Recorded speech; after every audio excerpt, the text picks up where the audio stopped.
In this episode, we talk about the latest guidelines issued by the National Institute of Nutrition regarding what Indians should be eating. We also talk about the Indian football legend Sunil Chhetri announcing his retirement. But first, we talk about West Bengal and the fierce battle between the ruling Trinamool Congress and the Bharatiya Janata Party. Hi, I'm Shashank Bhargava, and you're listening to Three Things, the Indian Express news show. Ever since it first came to power at the centre, the BJP has been trying to make inroads in West Bengal, where the Mamata Banerjee-led TMC has been in power since 2011. And their efforts have been successful.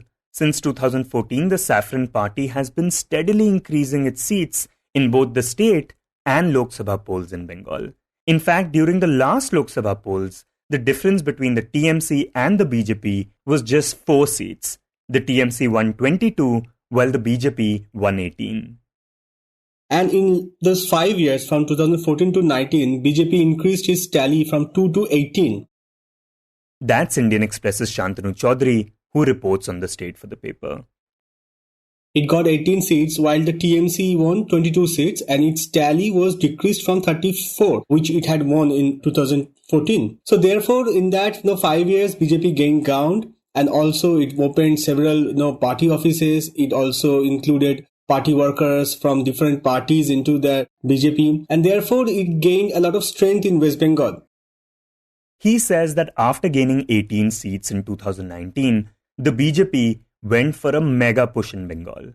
And during the 2021 state elections, gave a call to win 200 out of the 294 seats. Now, this of course did not happen, but it did emerge as the main opposition party in the state with 77 seats. And therefore, in 2019, the BJP didn't have that kind of strength to contest the Lok Sabha polls. But 5 years down the line, the BJP has the strength of so many MLAs, so many MPs, and also the BJP's organizational strength has also increased in West Bengal. It gained ground. In every district, it has a presence. It fights the Trinamool Congress everywhere. So therefore, we can say that the BJP has gained a lot of ground in West Bengal. And this time, the party has given a call to win 30 to 35 seats in West Bengal. First, it was 35 seats, the call given by Union Home Minister Amit Shah. And later, Amit Shah said that BJP will win at least 30 seats in West Bengal. He says that back in 2014, Mamata Banerjee had only been in power for 3 years. So people didn't mind voting for her in the Lok Sabha polls. But by the time 2019 rolled around, people wanted to vote for the party which was in power at the centre, the BJP. And now, 5 years later, he says the votes have been completely polarized. Now people want to give support to the government which is at the power at the center, and they also want that government to come to power in West Bengal as well, because we have seen in 2021 assembly polls that the election was totally polarized. Polarized in the sense that once the people voted for the TMC or the opposition, that those who were not happy with the TMC voted for the BJP. And there was no space for the third position or fourth position because the Congress and the Left Front failed to win a single seat. So therefore, the people were very much clear in their perspective that either we want a regional party to remain in power or we want the central party, which is power at the center, because they feel that, the MPs or the party will expedite the development initiatives in the state. And we also get a sense of feeling that, people this time will also want to vote for the BJP. And the BJP's tally is likely to increase than last year. That is what is the feeling that we are getting, at least in West Bengal. And Shantanu, could you highlight some of the things that the people in the state are angry about, things that they are criticizing the TMC for? Yes, since the Lok Sabha campaigning started, the BJP leaders have highlighted several issues during campaigning. And one of the major issues was the corruption charges against the state government. You must be knowing that in the last 3-4 years, the TMC government has been embroiled in a lot of controversy over the corruption charges, ranging from the recruitment cases which were going on and investigated by the CBI. And apart from them, there are corruption charges like the coal scam, like the cow smuggling scam. So it's like corruption is a big issue in West Bengal. Even in the ration scam, the former state minister Jyotirmoy Mollik was also arrested and he is presently in jail. So the first issue that raised by the BJP leaders in West Bengal was the corruption charges, because people are not happy with this kind of corruption charges against the TMC government. TMC माने विश्वासघात, अवताचार, TMC माने भ्रष्टाचार. Another issue is that it's the issue of violence, political violence, violence during elections or after elections, which is known as a boastful violence. So people are not happy with the kind of violence that has taken place in West Bengal over the years and under the leadership of the TMC, because TMC is in power in West Bengal, and most of the cases the people had pointed fingers at the TMC leaders of perpetuating such violence. One of the prime example was the Sandeshkhali incident, which has rocked the state in last 3 to 4 months, because a large number of women came up and lodged complaints against their TMC leaders like Sheikh Shah Jahan and other junior leaders. And some of the allegations that were raised were pretty serious in nature, like rape complaints, sexual harassment. And following that, the state police had arrested Sheikh Shah Jahan, who is now in CBI custody and also lodged in jail. Therefore, it was snowballed into a major controversy in West Bengal, and it started a blame game between the TMC and the BJP, and Prime Minister Narendra Modi, Union Home Minister Amit Shah, campaign in West Bengal and extensively talked about the Sandeshkhali issue, targeted the state government to failing to protect the dignity of the women and not taking any kind of action against these TMC leaders who were carrying out these atrocities for such a long time. TMC ने संदेश खाली की बहनों के साथ जो किया है वो देखकर पूरा देश दुखी है, आक्रोशित है.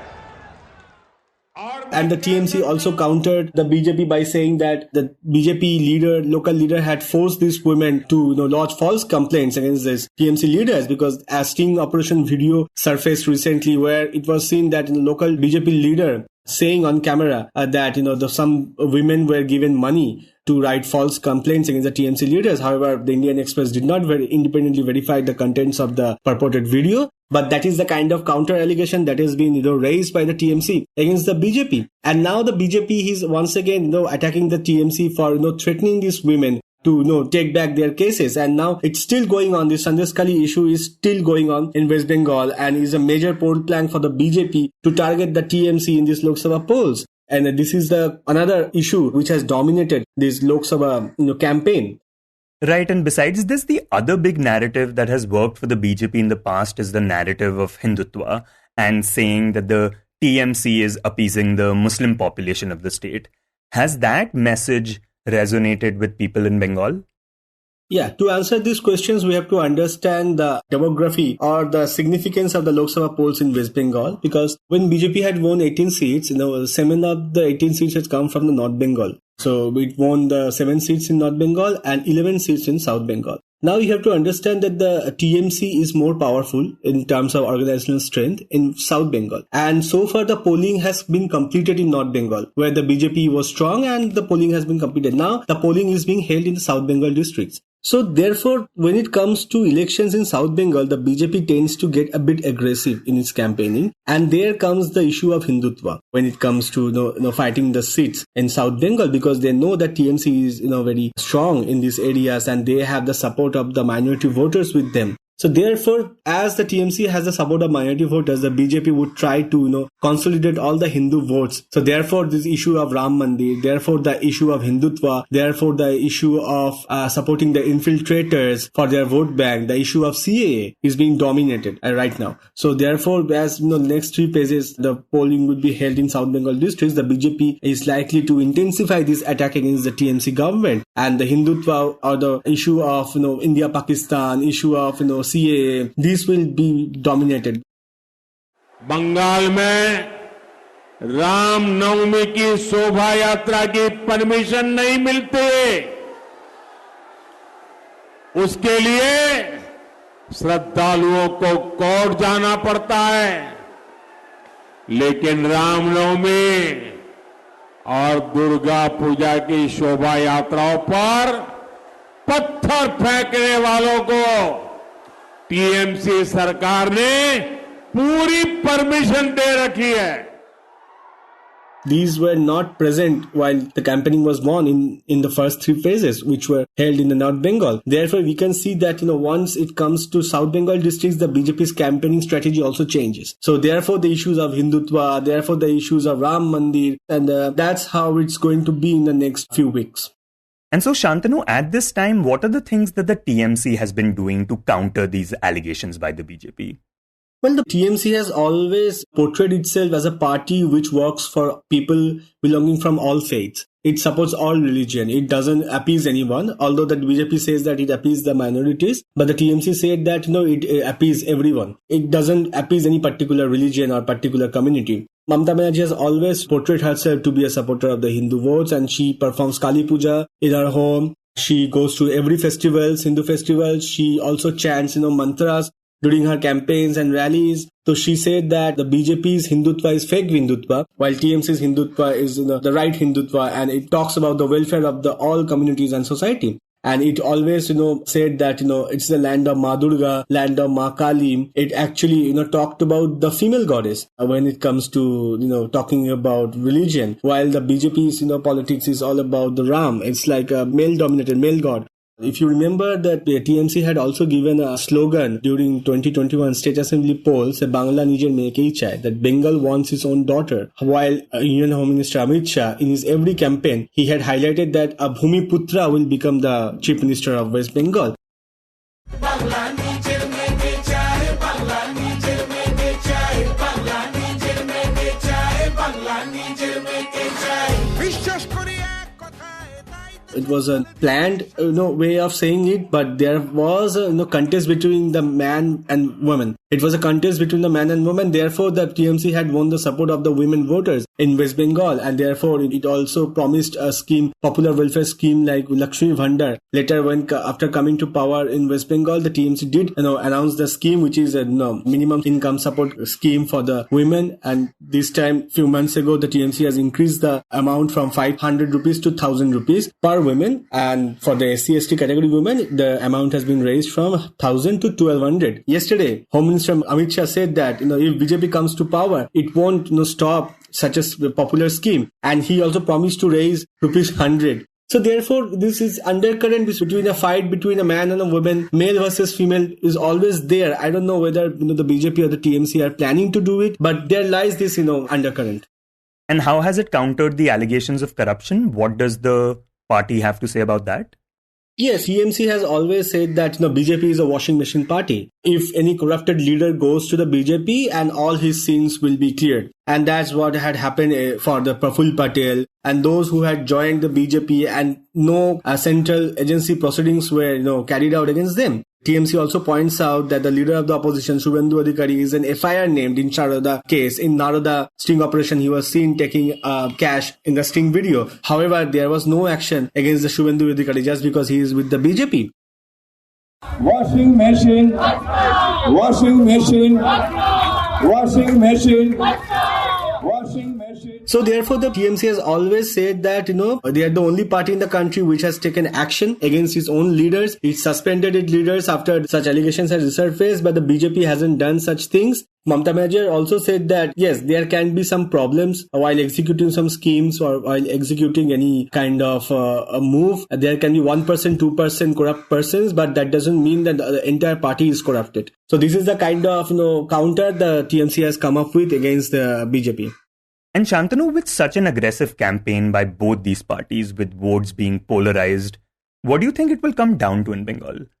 So what we can see from the kind of the atmosphere in West Bengal, that the winning margin will be thin. It may go either way. It may go to the BJP or the TMC, but the winning margin will be thin because the people will also see that the BJP government at the center has been there for the 10 years. So there is anti-incumbency. So people would want a change in the country. And another section of the people who are not happy with the TMC and its kind of governance may want to go with the TMC or the India Bloc alliance. However, Sandeshkhali incident has put a dent on TMC's image of pro-women party, a party which works for the welfare of women, because Mamata Banerjee happens to be the only women chief minister in India. And you have to understand that, all her schemes and welfare schemes like Kanya Shri, Rupo Shri are, very much, it's like an empowerment for the women of the households. Even for the Shastra scheme, which is a health scheme, is also given to the name of the women household member of the family. Therefore, it's a very pro-women party. So therefore, that image has been hit. However, we can say that, the BJP might get more seats than it won the last time. More than 18 seats it might get, or its tally can come down to, less than that. However, the victory margin will be very thin this time.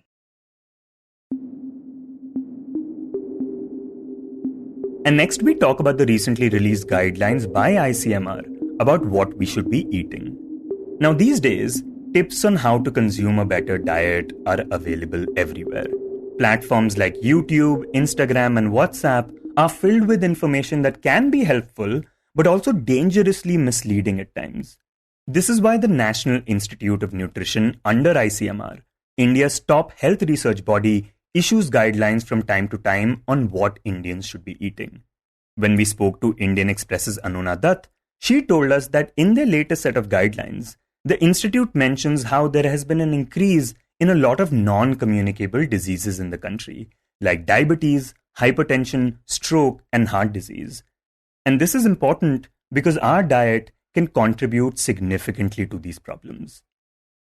So the report actually puts it at over 50%. So over 50% of the disease burden, which is heart diseases, hypertension, diabetes, stroke, all of these diseases, 50% of that, more than 50% in fact, is contributed by improper diet. And these guidelines are meant so that from childhood you're training the kids to eat healthier so that they do not grow up to be sick adults.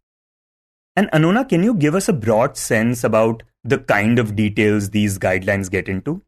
So this is a very detailed guideline and it can become like a ready reckoner for anybody. The PDF is available online on the National Institute of Nutrition website. And it gives guidelines for 17 different groups or types of food that you should eat. So there would be guidelines on, say, what an infant below the age of 6 months should eat, what a child between the age of 1 to 2 years should eat.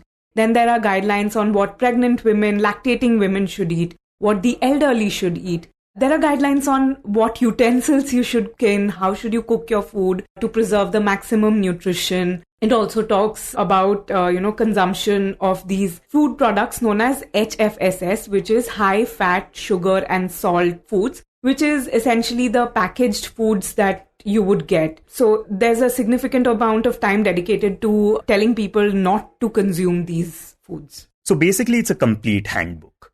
It's a complete handbook, yes. Okay, so let's get into some of the big things this handbook talks about. Now, you said that it mentions different things for different sections of people. So let's start with women who are pregnant. Talk about the extra precautions that they should be taking. So when we talk about pregnant women, first of all, it provides a very detailed sort of diet chart as to how much food pregnant woman needs. And of course, the diet requirement is higher when you're pregnant. You're supposed to gain about 8 to 10 kgs during the pregnancy, a little less if you are overweight already. Then it talks about what kind of food you should be eating. So you should be eating a lot of fruits, vegetables, nuts, fish and meat, all kinds of protein. So you should be getting all of this nutrition not just from one kind of food. It shouldn't be just carbohydrate and fat. It should come from a lot of different types of food. Other than that, it talks about nausea that a lot of pregnant women have. So it says that instead of, having one large meal, you can have 4 or 5 smaller meals through the day so that it goes well with your stomach. Then even for the pregnant women, you're supposed to have foods that are rich in iron and folate, which sort of prevents anemia, a common problem that a lot of mothers in India face. And when they say that what should you have that has iron and folate, they give a list of things that you can. So it sort of gives you an idea what you should be eating each day. It also gives guidelines on how to breastfeed your child. So if you're having latching problems or if you're having no milk production, so how to coax milk production and things like that, the guidelines do talk about it. And talking about what we should be feeding infants, the guideline actually says that we should not be giving them baby formula, which is an ultra-processed food given to those below the ages of 12 months. Talk about why the guideline advises against that. So when the babies are 6 months old, breast milk is no longer enough to sustain. They need to consume calories other than that, which is known as the complementary food. And these days, you would find a lot of complementary foods available in the market, various cereal-based products, which also contain some vegetables and fruits, etc. So these are ready-made tinned products that you can just use, mix it in water and you can give the child. But what the guidelines say is that it's very easy to prepare these foods at home. And, they give the recipe about how you can, just puree, say, apple, potato, pumpkin, all these vegetables, you puree that, put some ground lentils in it, and you will have your formula ready. So that is much better than giving the packaged formula, because the packaged formula contain a lot of other added things, added sugar, for example, which is something that has been in the news recently, with NGO claiming that Nestle products have higher sugar content in countries from the global south. And when children consume, say, a sugar-heavy diet since childhood, they are much likely to get the taste and grow up eating more sugars. Right, and the other group that the guideline focuses on are those between the ages of 10 and 19, adolescents.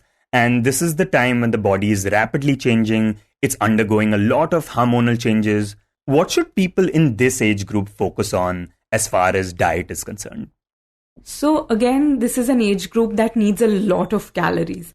So 16 to 19 is when most of the changes in the body happens and, the height goes up. So there's a lot of requirement for proteins. And a guideline actually says that these children should be encouraged to have a lot of milk and milk products because they will be getting the protein from there. But at the same time, the guideline is concerned about childhood obesity that we are seeing these days. So India has a problem of both malnutrition in terms of undernutrition and overnutrition. So the guideline specifies that yes, they should be eating higher amount of calories, but they shouldn't be overeating. And secondly, they should definitely avoid all HFSS foods. Right, so avoid foods that are high in fat, sugar and salt. So basically avoid soft drinks, ice creams, chocolates, pizzas, chips, things that people in this age group actually end up eating a lot. But the other thing that the guideline says about this group is that they should also be focusing a lot on calcium. So talk a bit about that. Yes, because so your bones are growing, you need calcium for good bone density. And that is why the guideline says that you should be having a lot of calcium-rich products, which of course the dairy products are the best way to get calcium. Right, and now let's talk about the other section of the population, the elderly. Talk about what the guidelines say about what they should be doing. So the guideline takes special note of that, and they have mentioned different food items that the elderly should be eating. They've given a proper breakup of how much cereal, how much millets, and how much lentils, vegetables that they should be consuming. Again, in the group, they suggest consuming milk and milk products for calcium. But more important than all of this diet, they say, is regular workout, which could be anything, walking, yoga, whatever. But the regular workout is more important for maintaining the muscle mass in elderly rather than the food. And Anonna, the other thing related to food that people constantly talk about is how much salt to consume and how much oil to consume. The general understanding seems to be that more salt increases blood pressure and more oil increases cholesterol. So what do these guidelines say about how much of these things we should be consuming?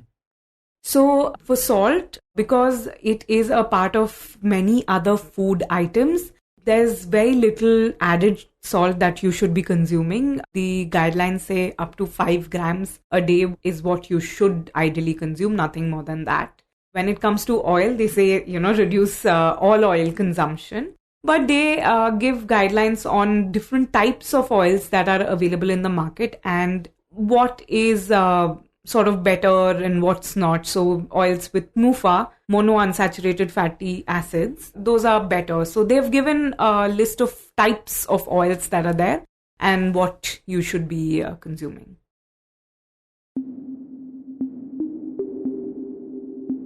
And in the end, we talk about the Indian football legend, Sunil Chhetri.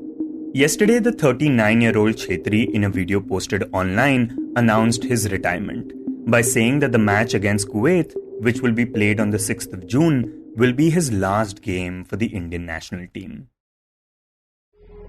So when I did decide that this is it, this is going to be my last game, I told, it's a funny one, I told my mum, my dad and my wife, family first. My dad was my dad. He was normal. He was relieved, happy, everything. But my mom and my wife strangely started crying. And I told them, you always... Chhetri has been the face of Indian football for many years now and will retire with his legacy secured as one of India's most remarkable players. When we spoke to Indian Express's Shashank Nair, he told us what made him a football legend. So I think the main reason why he is a legend of Indian football comes down to the longevity that he had, and as well as the quality that he had for, all of those 19 long years that he was part of the national team. I think no other footballer in India, came close to that level of time, and he was like at the top of his game for that long, So again, still continues to be the captain of the international team, still continues to regularly play in the Indian Super League at the age of 39. So that I felt was like something that really, really marked him out to be such a great player for so long of a time. And could you talk about the biggest highlights of his career? What are some of the biggest moments that stand out for you? So when it comes to the biggest tournament that India can possibly be a part of right now, it's the AFC Asian Cup. And before Sunil Chhetri, India had participated in 2 AFC Asian Cups. And the last one was in 1984. When he came in, his debut was in 2005 against Pakistan. Then in 2008, there was this AFC Challenger Cup and India won that. It had North Korea in it too, and it was a strong North Korea. And India won that. Chhetri scored a hat-trick in the final and India qualified for the AFC Asian Cup 2011. And that would be one of the 3 that India would qualify for during the time he was playing with the national team. I think that is the greatest marker of success that he has had, that during his reign, India was a part of these 3 AFC Asian Cups. Now, 2019 one, he scored 8 goals. And then in the recently concluded AFC Asian Cup, which India again qualified for, he scored 7 goals. I think his goals were the difference. I think before him was an India that wasn't really able to, even reach that level. And during his time, the Indian football team reached this point where, they were good enough to regularly make it to the AFC Asian Cup. That I feel, along with the fact that he had 150 games, and in those 150 games, he scored 94 national team goals, really marks him out, even by Indian standards, as I think de facto the greatest Indian player to ever play. And Shashank, with him retiring, talk about the gap he leaves behind. And are there people right now who can sort of fill that space? So I think it's just a very tough point of time for Indian football, because it's been quite obvious over the last couple of seasons that he hasn't really been up there. And at 39, at 37, for example, elite players have a drop in level. They aren't the same players that they used to be. And I think the same can be said of Chhetri, that he wasn't really up to the same levels that he, people had gotten expected, people had gotten really used to. And I think even with this amount of time that he has given Indian football, these last 2 years where, clubs could have played a lot more Indian strikers, the national team could have done a lot more to, promote Indian strikers, but I don't think a lot of that has happened. I feel a lot of that has to do with how the domestic league in India is played. I think most teams in India continue to employ foreign strikers, and for that reason, Indian strikers rarely get opportunities and minutes which are so crucial for their development. Sunil Chhetri was playing for the Indian national team at age 20. It's tough to think of the Indian national team, giving a 20-year-old that much time, or even ISL clubs giving a striker from India that much time. And I feel that has really left this huge gap. I think now at this point of time, you cannot pick out one player in India and say, okay, this is the guy who can, take it forward. And that is quite a worrying factor if you look at it. There's a lot of work that has come and gone with Chhetri at the helm, and a lot of it could be undone. And we're going to probably see a lot of that, how it's going to go about in the next few years. So, yeah, I mean, the striker situation is quite a dire one if you really consider it and see the circumstances. You were listening to Three Things by the Indian Express. Today's show was written and produced by me, Shashank Bhargava, and was edited and mixed by Suresh Pawar. If you like the show, then do subscribe to us wherever you get your podcasts. You can also recommend the show to someone you think will like it. Share it with a friend or someone in your family. It's the best way for people to get to know about us. You can tweet us at Express Podcasts and write to us at podcasts@indianexpress.com.